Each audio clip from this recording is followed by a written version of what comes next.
জাতীয় থেকে আন্তর্জাতিক, প্রান্তিক জনপদ থেকে নগর, চারপাশে ঠিক কী ঘটছে এই মুহূর্তে তা নিয়ে আয়োজন এখন চারদিক। সঙ্গে আছি আমি সাবিত সারোয়ার। উজানের ঢলের সাথে রাতভর ভারী বর্ষণে ময়মনসিংহ, শেরপুর ও নেত্রকোনায় বন্যা পরিস্থিতির অবনতি হয়েছে। প্লাবিত হয়েছে নতুন নতুন এলাকা। ঢলের পানিতে বসতভিটা তলিয়ে যাওয়ায় অনেকেই ঠাঁই নিয়েছেন আশ্রয় কেন্দ্রে। এ অঞ্চলে পানিবন্দী হয়ে পড়েছে প্রায় 2 লাখ মানুষ। দুদিন ধরে ঢলের জলে ভাসছে ময়মনসিংহ অঞ্চল। রাতভর ভারী বর্ষণে ময়মনসিংহের হালুয়াঘাট ও ধোবাউড়া উপজেলার বন্যা পরিস্থিতির আরও অবনতি হয়েছে। পানি বাড়া অব্যাহত থাকায় অনেকেই এরই মধ্যে গবাদি পশুসহ ঠাঁই নিয়েছেন আশ্রয় কেন্দ্রে। 2 উপজেলা মিলিয়ে পানিবন্দী অবস্থায় দিন পার করছেন লক্ষাধিক মানুষ। ভারত থেকে নেমে আসা ঢলের সাথে রাতের ভারী বৃষ্টিতে শেরপুরের নালিতাবাড়ি ও নকলা উপজেলার নতুন নতুন এলাকা প্লাবিত হয়েছে। তবে কিছুটা উন্নতি হয়েছে ঝিনাইগাতি উপজেলার বন্যা পরিস্থিতির। 3 উপজেলার মিলিয়ে পানিবন্দী 20,000-এর বেশি মানুষ। পানিতে তলিয়েছে অন্তত 37,000 হেক্টর জমির বিভিন্ন ফসল ও সবজির ক্ষেত। এছাড়া বেড়েছে নেত্রকোনার কংস ও সোমেশ্বরী নদীর পানি। জেলার 3 উপজেলার প্রায় 50,000 মানুষ পানিবন্দী। বৃষ্টি অব্যাহত থাকায় বন্যা পরিস্থিতির আরও অবনতির শঙ্কা স্থানীয়দের। বন্যার পানিতে নলকূপ ডুবে যাওয়ায় বন্যা দুর্গত স্থানে অনেক স্থানেই দেখা দিয়েছে বিশুদ্ধ পানির সংকট।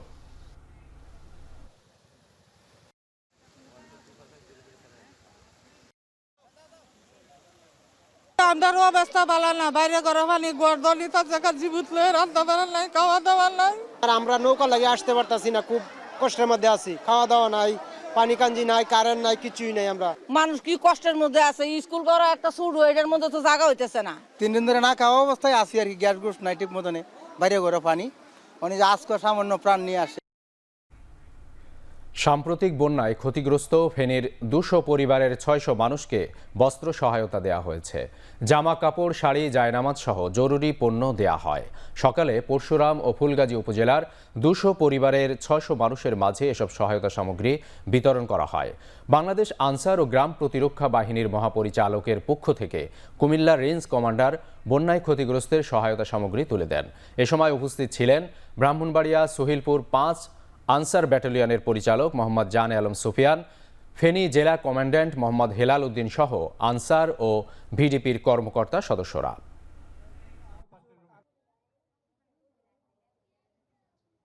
ফুলগাজী, পরশুরাম এবং ছাগলনাইয়া 3 উপজেলার বন্যা আক্রান্ত সাধারণ মানুষের পাশে দাঁড়ানোর একটা অংশ হিসাবে আমরা আজকে বন্যা আক্রান্ত সাধারণ জনগণের কাছে দাঁড়িয়ে তাদেরকে নতুন আমরা বস্ত্র সামগ্রী বিতরণ করছি। আমরা এই পরশুরাম উপজেলা 100 জন অর্থাৎ 100টা ফ্যামিলিকে, 100টা পরিবারকে দিচ্ছি। ফুলগাজী উপজেলা 100টা পরিবারকে দিচ্ছি। ছাগলনাইয়া উপজেলাতে 100টা পরিবারকে দিচ্ছি। এদিকে সাম্প্রতিক পূর্বাঞ্চলের বন্যায় প্রায় 14,500 কোটি টাকার ক্ষতি হয়েছে বলে জানিয়েছে গবেষণা সংস্থা সিপিডি। তাদের গবেষণা বলছে সবচেয়ে বেশি নোয়াখালীতে ক্ষতি হয়েছে 4,191 কোটি টাকা, আর খাতোয়ারি বেশি ক্ষতি মৎস্য ও কৃষিতে। 14,000 কোটি টাকার মতো যে ক্ষতিটা হলো সেটা কিভাবে পোষানো হবে এবং এইটা অর্থটা কিভাবে আসবে আমাদের, সেটাই কিন্তু। এবং এই 14,000 কোটি টাকার উপরে যে ক্ষতিটা, এটা কিন্তু জিডিপির আকারেও কম না। সেটা প্রায় আমাদের চলতি অর্থ বছরের 2025 অর্থ বছরের 0.29% মতো। ভবিষ্যতে জলবায়ু পরিবর্তনের চ্যালেঞ্জ মোকাবেলা না করা গেলে এবং অভিন্ন জলরাশি নীতিমালা না হলে জলবায়ুর বিরূপ প্রভাব আরও পড়বে বলে মন্তব্য করেছেন পরিবেশ, বন ও জলবায়ু পরিবর্তন বিষয়ক উপদেষ্টা সৈয়দা রিজওয়ানা হাসান। সকালে মহাখালীর ব্রাক সেন্টার ইনে এক অনুষ্ঠানে একথা বলেন তিনি। জলবায়ু পরিবর্তনের প্রভাবে দুর্যোগের যে পৌনঃপুনিকতা বাড়বে, আমরা দৃঢ়ভাবে বিশ্বাস করি যে এই পৌনঃপুনিকতা মোকাবেলায়, এই প্রভাবটা মোকাবেলায় আঞ্চলিক পর্যায়ে সহযোগিতা বাড়ানো দরকার। কি পরিমাণ বৃষ্টিপাত উজানে হচ্ছে, কতটুকুন কয়টা স্ট্রাকচার আছে আন্তর্জাতিক নদীগুলোর উপর, কতটুকুন পানি ছেড়ে দেওয়া হবে, এগুলো যদি আমাদের আগাম সতর্কতার সমঝোতা না থাকে তাহলে বাংলাদেশের মানুষের জন্য এর প্রভাব মোকাবেলা কিন্তু কষ্টকর হয়ে যাবে। ভোলার মেঘনা নদীর ইলিশা পয়েন্টে সিসি ব্লকে ফের ধস দেখা দিয়েছে। এরই মধ্যে প্রবল স্রোতে মেঘনায় বিলীন হয়েছে 15 মিটার এলাকা জুড়ে বাঁধের শত শত ব্লক। হুমকিতে রয়েছে মাছঘাট, লঞ্চঘাট, ফেরিঘাট সহ অর্ধশত স্থাপনা। উজানের পানির চাপে গত 5 অক্টোবর রাত থেকে সদর উপজেলার ইলিশা ফেরিঘাট ও লঞ্চ ঘাট এলাকায় সিসি ব্লকে ধস শুরু হয়। ফাটল ধরায় ভাঙন ঝুঁকিতে ছিল প্রায় 10 মিটার এলাকার সিসি ব্লক। স্থানীয়রা জানান, শনিবার রাতে ইলিশা লঞ্চ ঘাটের 2 নম্বর পন্টুন এলাকায় 3 লেয়ার সিসি ব্লক নদীতে ধসে যায়। ভাঙনের তীব্রতায় আতঙ্ক ছড়িয়ে পড়েছে জনমনে। দোকান ও ব্যবসা প্রতিষ্ঠান সরিয়ে নিচ্ছেন ব্যবসায়ীরা। এমন অবস্থায় ঝুঁকিতে রয়েছে ভাঙন এলাকা থেকে মাত্র 10 মিটার দূরে থাকা ভোলা শহর রক্ষা বাঁধ। আতঙ্কে দিন কাটাচ্ছেন বেড়িবাঁধের উপরের 3 ইউনিয়নের মানুষ। ভাঙন রোধে স্থায়ী ব্যবস্থা নেওয়ার দাবি স্থানীয়দের।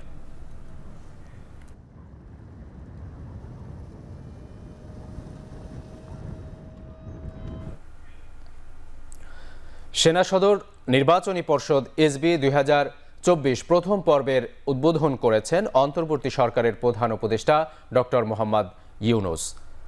সকালে ঢাকা সেনানিবাসে সেনা সদর কনফারেন্স হলে এর আনুষ্ঠানিক উদ্বোধন করেন তিনি। প্রথম পর্বের এই পদোন্নতি পর্ষদে বাহিনীটির কর্নেল ও লেফটেন্যান্ট কর্নেল পদবীর কর্মকর্তারা পদোন্নতির জন্য বিবেচিত হবেন। প্রধান উপদেষ্টা বলেন, দেশের ক্রান্তি লগ্নে সেনাবাহিনী মানুষের পাশে দাঁড়িয়েছে। অন্তর্বর্তী সরকার গঠনের প্রক্রিয়াকে ত্বরান্বিত করে দেশকে অস্থিতিশীল পরিস্থিতির হাত থেকে রক্ষা করেছে।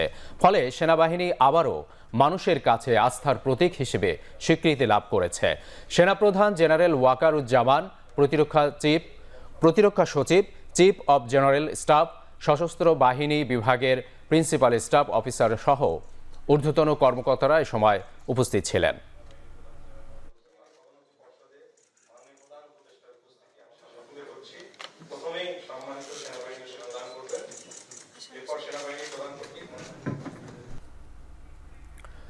ভারতসহ বিভিন্ন দেশ জুলাই আগস্টের গণ অভ্যুত্থান নিয়ে ভুল তথ্য ছড়াচ্ছে বলে অভিযোগ করেছেন তথ্য উপদেষ্টা নাহিদ ইসলাম। সকালে রাজধানীর হোটেল সোনারগাঁওয়ে cross border spread of misinformation South Asia শীর্ষক এক অনুষ্ঠানে তিনি একথা বলেন। তথ্য উপদেষ্টা বলেন, হুট করেই বা কারো একক প্রচেষ্টায় গণ অভ্যুত্থান হয়ে যায়নি, বরং তা হয়েছে বহু বছরের সম্মিলিত প্রচেষ্টায়। ভারতের এরকম একটি নামকরা পত্রিকা আনন্দবাজার এবং ইকোনমিক টাইমস আসলে কোন উদ্দেশ্যে এই ধরনের প্রোপাগান্ডা চালানো হয় এটি কিন্তু আমাদের বোঝা দরকার। বাংলাদেশের এই অভ্যুত্থানকে এক ধরনের ইসলামিস্ট উগ্রবাদের সাথে মিলানোর চেষ্টা করা হচ্ছে এবং বাংলাদেশে দেখানোর চেষ্টা করা হচ্ছে যে এখানে এক ধরনের উগ্রবাদের উত্থান ঘটছে এবং তাদের হাত দিয়ে অভ্যুত্থানটি সংঘটিত হয়েছিল, যেটি একেবারেই সত্য নয়। পুরো যে আন্তর্জাতিকভাবে বাংলাদেশকে নিয়ে যে ডিসইনফরমেশন হচ্ছে, মিসইনফরমেশন হচ্ছে, সেটার বিরুদ্ধে সবাই কথা বলবেন। উপাচার্য নিয়োগের দাবিতে চট্টগ্রাম ভেটেরিনারি বিশ্ববিদ্যালয়ে কমপ্লিট শাটডাউন পালন করছেন শিক্ষক শিক্ষার্থীরা। তালা দিয়েছে প্রশাসনিক ও একাডেমিক ভবনে। পরে ক্যাম্পাস প্রাঙ্গণে বিক্ষোভ করেন আন্দোলনকারীরা।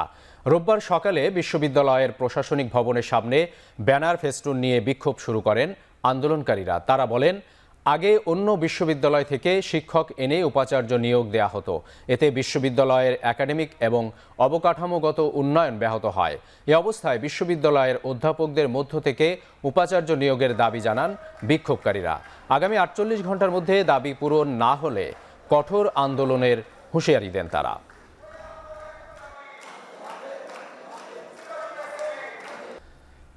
প্রায় 3 মাস পর চট্টগ্রাম বিশ্ববিদ্যালয়ে শুরু হয়েছে ক্লাস।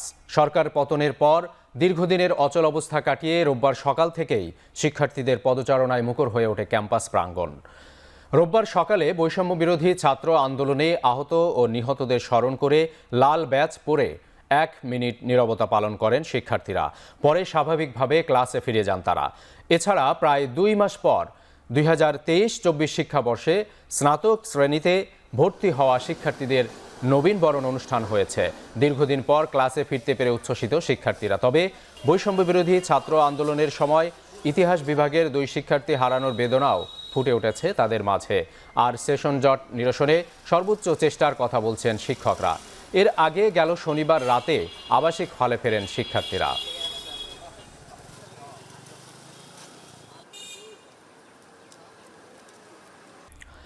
লোকসভার পর বিধানসভা নির্বাচনেও প্রত্যাবর্তনের গল্প লিখতে যাচ্ছে কংগ্রেস। হরিয়ানার বিধানসভা নির্বাচনে কংগ্রেসের দাপটে শেষ হবার পথে বিজেপির 10 বছরের শাসন।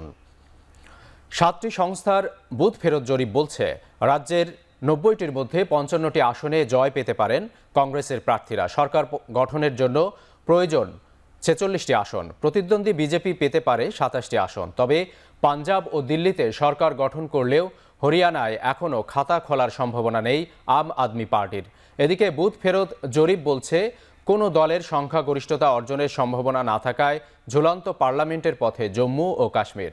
বুথ ফেরত জরিপ বলছে কংগ্রেস ও ন্যাশনাল কনফারেন্স অ্যালায়েন্স জয় পেতে পারে কেন্দ্রশাসিত অঞ্চলটির 90টির মধ্যে 43টি আসন। হরিয়ানা এবং জম্মু ও কাশ্মীরের বিধানসভা নির্বাচনের ফল প্রকাশ করা হবে 8 অক্টোবর।